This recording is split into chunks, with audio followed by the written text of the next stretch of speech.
রাসূলের যে রক্তটা ছিল এই রক্তটা পান করে ফেলছেন। একটু পর ওই সাহাবী রাসূলের দরবারে হাজির। আল্লাহ রাসূল ডাক দিয়ে বলে, আমার সাহাবী, আমি তোমাকে রক্ত ফেলে দেওয়ার জন্য বলেছিলাম, তুমি কি পালাইছো? সাহাবী আবার চুপ করে রয়েছে। হ্যাঁ সাহাবী, তোমার কথা মুখ দিয়ে কেন কথা বের হয় না? বলো বলো, তোমার মুখ দিয়ে কেন কথা বের হয় না? তখন সাহাবী বলে, ইয়া রাসূলুল্লাহ, ইয়া হাবিবাল্লাহ, ওগো আল্লাহর রাসূল, আমি আপনাকে অনেক মহব্বত করি, আপনাকে আমি অনেক বেশি ভালোবাসি। হে রাসূল, আপনি আপনার মতো করে আপনাকে আমি মহব্বত করতে পারি নাই। হে রাসূল, আমি এই জন্য আপনার রক্তটা পান করে ফেলছি। এই জন্য সাহাবীরা রাসূলকে অনেক মহব্বত করতেন। তখন আল্লাহ রাসূল বলতেছেন, যেহেতু তুমি আমার রক্ত খেয়ে ফেলছো, এই জন্য আমি বলে দিলাম তোমার পুরা শরীরটা জান্নাতে যাবে। সুবহানাল্লাহ বলেন না? চিন্তা করছেন, রাসূলের রক্ত খেয়ে ফেলতো সাহাবীরা, এত বেশি রাসূলকে বেশি মহব্বত করতেন। এই গ্লাস দিয়ে পানি খাইতেন, এই গ্লাস দিয়ে যখন রাসূল পানি খাইতেন, পানি খেয়ে যখন রাখতেন, 20 মিনিট পর, 20 মিনিট কি 5 মিনিট পরে এই পানি আর পাওয়া যেত না। সুবহানাল্লাহ বলেন না? সাহাবীরা বলতো, রাসূল এই গ্লাস দিয়ে পানি খেয়েছে, যে দিক দিয়ে খেয়েছে ওই দিক দিয়ে সাহাবীরা পান করতেন। সুবহানাল্লাহ বলেন না? এত পরিমাণ রাসূলকে মহব্বত করতেন, রাসূলের পানি খেয়ে ফেলতেন, এত বেশি রাসূলকে মহব্বত করতেন। সাহাবীদের মধ্যে সবথেকে বেশি হযরত আবু বকর, হযরত ওমর, হযরত ওসমান, হযরত আলী সবচেয়ে বেশি ভালোবাসতেন রাসূলের জন্য। তারা নিজেদের জান কুরবান করে দিয়েছেন। ঠিক কি ঠিক না? একদিন রাসূল আবু বকর ওমরকে ডাক দিয়ে বলেন, আবু বকর, ওমর, তাবুকের যুদ্ধে যাব, তোমরা বাড়িতে গিয়ে কার কি আছে সব কিছু আমার দরবারে নিয়ে আসো। তাবুকের যুদ্ধে যাওয়ার জন্য অনেক কিছুর প্রয়োজন, কার বাড়িতে কি আছে সব কিছু আমার দরবারের মধ্যে হাজির করো। আবু বকর দৌড়িয়ে রাসূলের বাড়িতে চলে গেলেন। ওই দিক দিয়ে ওমর, রাসূলের ওই দিক দিয়ে ওমর তার বাড়িতে চলে গেলেন। আবু বকর বাড়িতে গিয়ে তার বাড়ির মধ্যে যা পাইছে সব কিছু একত্র করছেন, একত্র করে গাঁটটি বেঁধে রাসূলের দরবারে হাজির। ওদিক দিয়ে ওমর বাড়িতে গিয়ে তার সকল কিছু একত্র করে তার সম্পদকে 2 ভাগ করছে। 1 ভাগ তার বাড়িতে রেখে আরেকবার রাসূলের দরবারে হাজির। আল্লাহ রাসূল ওমরকে জিজ্ঞাসা করে, ওমর, আজকে তাবুকের যুদ্ধে যাবা, আমার দরবারের মধ্যে তুমি কি কি হাজির করছো বলো। ওমর ডাক দিয়ে বলে, ইয়া রাসূলুল্লাহ, ইয়া হাবিবাল্লাহ, ওগো আল্লাহর রাসূল, আমি বাড়িতে গিয়া আমার সম্পদটা আমি 2 ভাগ করছি। 1 ভাগ আমি ঘরের জন্য রেখে আসছি, আরেকবার আপনার দরবারে হাজির করছি। আবু বকরকে জিজ্ঞাসা করলেন, আবু বকর, তুমি যে বাড়িতে গেছো, তুমি বাড়ি থেকে দরবারে কি নিয়ে আসছো? আবু বকর ডাক দিয়ে বলে, ইয়া রাসূলুল্লাহ, ইয়া হাবিবাল্লাহ, ওগো আল্লাহর রাসূল, আমি তো আপনাকে অনেক মহব্বত করি, আমি তো আপনাকে কলিজা দিয়ে মহব্বত করি। ইয়া রাসূলুল্লাহ, ইয়া হাবিবাল্লাহ, যখন আপনি আমাকে আদেশ দিয়েছেন আমি দৌড়িয়ে বাড়িতে গিয়েছি, আমি ঘরের মধ্যে যা কিছু পাইছি সব কিছু একটা পোটলা বানিয়েছি, পোটলা বানিয়ে আপনার দরবারে হাজির করেছি। ইয়া রাসূলুল্লাহ, আমি শুধু আমার ঘরের মধ্যে আল্লাহ এবং তার রাসূলকে রেখে আসি। সুবহানাল্লাহ বলেন না? আমি ঘরের মধ্যে কিছু রেখে আসি নাই, আমি আপনাকে অনেক বেশি পছন্দ করি, আমি ঘরের মধ্যে কিছু রেখে আসি নাই, আমি সব কিছু আপনার দরবারে নিয়ে আসি। তখন আল্লাহ রাসূলের চোখ দিয়ে পানিগুলা পড়তেছে। আবু বকর, তুমি আমাকে অনেক বেশি ভালোবাসো, তুমি আমার সঙ্গী, তুমি বিপদে আপদে সবসময় আমার পাশে ছিল। আবু বকর, আমি তোকে পেয়ে অনেক ধন্য রে আবু বকর, আমি তোকে পেয়ে অনেক ধন্য। তুমি আমাকে অনেক বেশি মহব্বত করো। যে সাহাবীরা আমাকে বেশি মহব্বত করে না, তুমি সবচেয়ে বেশি মহব্বত করো। এই আবু বকর, তুমি ঘরের মধ্যে আল্লাহ এবং তার রাসূলকে রেখে আসছো, তুমি তো আর কিছু রেখে আসো নাই। এই সময়ের মধ্যে আল্লাহ রাসূলের নিকট হযরত জিবরাইল ওহী নিয়ে আসছে। সুবহানাল্লাহ বলেন না? জিবরাইল আল্লাহ রাসূলকে বলে, ইয়া রাসূলুল্লাহ, ইয়া হাবিবাল্লাহ, আপনি আবু বকরকে বলে দেন আল্লাহ আসমান থেকে আবু বকরের জন্য সালাম পড়াইছে। সুবহানাল্লাহ বলেন না? আল্লাহ রাসূল আবু বকরকে ডাক দিয়ে বলেন, আবু বকর, তুমি যে আমাকে বেশি মহব্বত করো, তুমি যে আমাকে বেশি পছন্দ করো, ভালোবাসো, এই জন্য আল্লাহ তোমার জন্য সালাম পড়াইছে। সুবহানাল্লাহ বলেন না? চিন্তা করেন সাহাবী রাসূলকে কি পরিমাণ ভালোবাসে।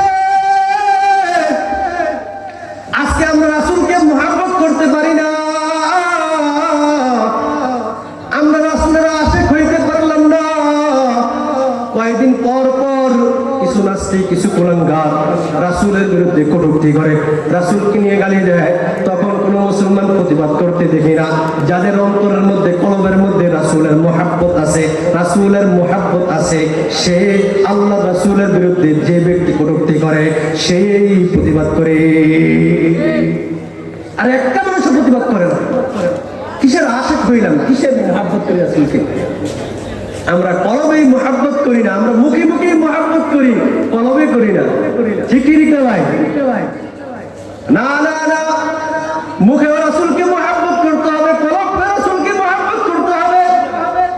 যদি আপনি দুই জায়গা থেকে রাসূলকে মহব্বত করতে পারেন, তাহলে আপনি দুনিয়ার মধ্যে সফল, আখিরাতের মধ্যে সফল। জানেন, কিয়ামতের ময়দানে রাসূল সিজদার মধ্যে পড়ে পড়ে কান্না করবে। আল্লাহ জিজ্ঞাসা করবে, আমার কলিজার টুকরা বন্ধু, তুমি কেন আজকে এই খুশির দিনে সিজদার অবস্থায় কান্না করো? আল্লাহর বন্ধু হযরত মুহাম্মদ সাল্লাল্লাহু আলাইহি ওয়াসাল্লাম ধরে বলেন না, তিনি সিজদারত অবস্থায় কান্না করেন। আল্লাহ বলেন, বন্ধু তুমি কেন কান্না করো? আজকে তো খুশির দিন। আল্লাহ রাসূল ডাক দিয়ে বলে, আল্লাহ, আজকে কিন্তু অনেকের জন্য খুশির দিন, কিন্তু আমি নবীর জন্য খুশির দিন না। কারণ আমি অনেক বান্দাদেরকে মহব্বত করি, আমি বান্দাদেরকে কলিজা দিয়া মহব্বত করি, আমি অনেক ভালোবাসি। আল্লাহ, আমি ততক্ষণ পর্যন্ত জান্নাতে যেতে পারবো না যতক্ষণ পর্যন্ত না আমি আমার বান্দাদেরকে নিয়ে জান্নাতে যেতে না পারবো। চিন্তা করেন, আল্লাহ রাসূল আমাদের জন্য কত মহব্বত করেন, আল্লাহ রাসূল আমাদেরকে কত পরিমাণ মহব্বত করেন কলিজা দিয়া। আমরা রাসূলকে কি পরিমাণ মহব্বত করি, তখন আল্লাহ তাআলা বলবেন, হে আমার কলিজার টুকরা বন্ধু, যাও যাও, তোমার পছন্দ মতো অনুযায়ী তুমি যাকে ইচ্ছা তাকেই তুমি জান্নাতে নিয়ে যাও। তখন আল্লাহ রাসূল দাঁড়ায় যাবে, তিনি দেখবেন কার মুখের মধ্যে দুনিয়ার মধ্যে দাড়ি ছিল, কে দুনিয়ার মধ্যে সবচেয়ে বেশি রাসূলকে মহব্বত করছে, কে দুনিয়ার মধ্যে মসজিদে প্রবেশ করার সময় দোয়া করছে, মসজিদ থেকে বের হওয়ার সময় দোয়া করছে, কোন যুবক ভাইয়ের মুখের মধ্যে দাঁড়িয়ে ছিল, কোন যুবক ভাইটা রাসূলের আদর্শ মতো টুপি পরেছিল, সে রাসূলের মতো কিভাবে সে চুল কেটেছিল। আজকের দুনিয়ার যুবকরা রাসূলের সুন্নাত পালন করে না, তারা ইহুদি খ্রিস্টানদের কালচার তারা অনুসরণ করে। ঠিক ঠিক না? অনেক যুবক ভাইরা আছে যারা ইহুদি খ্রিস্টানদের কালচার তারা অনুসরণ করে, মুখের মধ্যে তারা মুখ দিয়ে বলে ইসলাম কালিমা পড়ে, তারা মুখে মুসলমান, কিন্তু কলব দিয়ে তারা রাসূলের সুন্নাত পালন করে না। তারা যদি রাসূলকে ভালোবাসতো তাহলে তাদের মাথার মধ্যে টুপি থাকতো, তাদের মুখের মধ্যে দাড়ি থাকতো। রাসূল মেসওয়াক করার জন্য বলছেন, তাদের মুখের মধ্যে মেসওয়াক থাকতো। ঠিক কি ঠিক না? এই জন্য রাসূলের মহব্বত করা চাই। এই হরিপুরের মুসলমান একটু ভালো করে বুঝাইতে চাই, দুনিয়ার জন্য কি করবেন? এই দুনিয়ার মধ্যে আপনি আসেন, দুনিয়াটা দুনিয়ার জন্য ক্ষণস্থায়ী, এটা দুনিয়াটা হলো ক্ষণস্থায়ী, দুনিয়াটা চিরস্থায়ী না। এই জন্য তো আল্লাহ রাসূল সাল্লাল্লাহু আলাইহি ওয়াসাল্লাম বলেন, আদ-দুনিয়া সিজনুল মুমিন ওয়া জান্নাতুল কাফির। দুনিয়াটা মুমিনদের জন্য ক্ষণস্থায়ী, আর মুমিনদের জন্য দুনিয়াটা হলো ক্ষণস্থায়ী, আর কাফেরদের জন্য এটা হলো আনন্দখানা। মানে এটাই বুঝাইতে চাইতেছেন যে মুসলমানরা দুনিয়ার মধ্যে চাইলো গান বাজনা শুনতে পারবে না, তাদের জন্য দুনিয়াটা ক্ষণস্থায়ী, আর কাফেরদের জন্য দুনিয়াটা হলো আনন্দখানা। কারণ তারা চাইলো দুনিয়ার মধ্যে গান বাজনা শুনতে পারবে, তারা দুনিয়ার মধ্যে চাইলো গুনাহ করতে পারবে। আল্লাহ কাফেরদেরকে দুনিয়ার মধ্যে সবকিছু ভোগ বিলাসা করার জন্য সুযোগ করে দিয়েছেন, কারণ দুনিয়ার মধ্যে তারা আনন্দ করবে, কিন্তু তারা মারা যাওয়ার পর তারা জাহান্নামে যাবে। আর আল্লাহ তাআলা বলছেন, এই দুনিয়ার মধ্যে আমি বান্দাদেরকে জেলখানার মধ্যে আবদ্ধ করে রাখছি। তারা চাইলেও দুনিয়ার মধ্যে গান বাজনা শুনতে পারবে না, তারা চাইলেও দুনিয়ার মধ্যে খারাপ কাজ করতে পারবে না। তারা যদি এই জেলখানার মধ্যে বন্দী হইয়া আমার রাসূলের অনুসরণ করতে পারে, আমার মুহাব্বত অন্তরে পয়দা করতে পারে, আমার 5 ওয়াক্ত নামাজ আদায় করতে পারে, আমার সবকিছু ইবাদত পালন করতে পারে, আমি আল্লাহ ওই বান্দা দুনিয়ার মধ্যে মরতে পারে, মরার সাথে সাথে আমি আল্লাহ তাদেরকে জান্নাতের ব্যবস্থা করতে দেরি হব না। এই জন্য রাসূলের মুহাব্বত করা চাই, আল্লাহ তাআলার ভয় অন্তরের মধ্যে পয়দা করা চাই, বেশি বেশি আল্লাহ তাআলার মুহাব্বত, আল্লাহ তাআলার ভয় অন্তরের মধ্যে পয়দা করতে হবে। আল্লাহ তাআলা বলেন, ইয়া আইয়ুহাল্লাযীনা আমানু তাকুল্লাহ হাক্কা তুকাতিহি ওয়া লা তামুতুন্না ইল্লা ওয়া আনতুম মুসলিমুন। হে দুনিয়ার মুমিনরা, তোমাদেরকে একটু বলে যাই, তোমরা কলবের মধ্যে অন্তর থেকে ভয় করো। কেমন পরিমাণ ভয় করবা? যেই ভয় করলে তোমার গুনাহ করতে মন চাইবে না, তোমার জিনা করতে মন চাইবে না। তোমার গুনাহ করতে গেলে আমি আল্লাহ তোমাদেরকে বাধা দিয়ে দিব, যখন আমার ভয় তোমাদের অন্তরের মধ্যে থাকবে। এই জন্য আল্লাহ তাআলার ভয় অন্তরের মধ্যে ফায়দা থাকতে হবে। একটা ঘটনা বলে শেষ করে দেব। আল্লাহ তাআলার নিকট কিভাবে তওবা করতে হবে? যেই বান্দারা সবসময় নাফরমানি করছেন, আল্লাহ তাআলার ইবাদত করেন নাই, সবসময় নাফরমানি করছেন। এক এলাকার মধ্যে একজন বৃদ্ধ ছিল, সে যৌবন বয়সে আল্লাহ তাআলার ইবাদত করে নাই, আল্লাহ তাআলার নাফরমানি করছে, আল্লাহ তাআলার কখনো ইবাদত করে নাই, কখনো সে মসজিদের মধ্যে আসে নাই। বৃদ্ধ বয়সে তার চোখ দিয়ে পানিগুলো জমিনের মধ্যে পড়তেছে, সে চিন্তা করতেছে, আমি যদি মারা যাই আমার কবরের মধ্যে কি অবস্থা হবে? আমি যখন দুনিয়ার মধ্যে ছিলাম আল্লাহ আমাকে দম দৌলত দিয়েছেন, আল্লাহ আমাকে সব কিছু দিয়েছেন, আল্লাহ আমাকে এত পরিমাণ নিয়ামত দিয়েছেন, যে নিয়ামত খাওয়ার পর আমি আল্লাহ তাআলার শুকরিয়া আদায় করি নাই। শেষ সময় তার চোখ দিয়া পানিগুলা জমিনের মধ্যে পড়তেছে। তখন সে রাত্রিবেলা যখন বালিশের সাথে মাথাটা লাগাইছে, তার চোখের পানিগুলা বালিশের সাথে পড়তেছে। ওই রাতের মধ্যে তার কোনো ঘুম হয় না। যখন মসজিদ থেকে ফজরের আযান হয়ে গেছে, সবার আগে আগে মসজিদে হাজির। ইমাম সাহেব দেখে পেরেশান হয়ে গেছে। আহারে, এলাকার বিত্তবান লোক, যে কিনা সবসময় গুনাহ করতো, নারী নিয়ে পড়ে থাকতো, নারী নিয়ে পড়ে থাকতো, আজকে সে মসজিদের মধ্যে সবার আগে চলে আসে। আজকে সে সবার আগে মসজিদের মধ্যে চলে আসছে। তখন ইমাম সাহেব হতবাক হয়ে গেছে।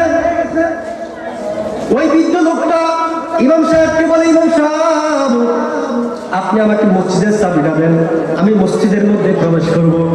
তখন সে মসজিদে প্রবেশ করলো, ফজরের নামাজ আদায় করলো। আদায় করার পর ইমাম সাহেবের পায়ে ধরে মাফ চায়, এই ইমাম সাহেব আপনার বিরুদ্ধে আমি অনেক কথা বলছি, আপনার মাদ্রাসার বিরুদ্ধে আমি অনেক যান। ইমাম সাহেব আমি অনেক গুনাহ করেছি, আপনি আমাকে মাফ করে দেন। আর আল্লাহর নিকট কিভাবে তওবা করলে আল্লাহ আমাকে মাফ করবে সেই ব্যবস্থা করে দেন। তখন ইমাম সাহেব বললেন, আপনি 2 রাকাত নফল নামাজ আদায় করবেন, আল্লাহর নিকট তওবা করবেন। তখন ইমাম সাহেব 2 রাকাত নফল নামাজ পড়ে আল্লাহর নিকট তওবা করার জন্য হাত তুলে দিয়েছে। বৃদ্ধ ডাক দিয়ে বলে, আল্লাহ, আমি দুনিয়ার মধ্যে সবসময় নাফরমানি করছি, আমি দুনিয়ার মধ্যে সবসময় গুনাহ করছি, আল্লাহ আপনি আমাকে মাফ করে দেন। আমি যৌবন বয়সে আমি আল্লাহ রাসূলের দাড়ি রাখি নাই, টুপি রাখি নাই, আপনি আমাকে মাফ করে দেন।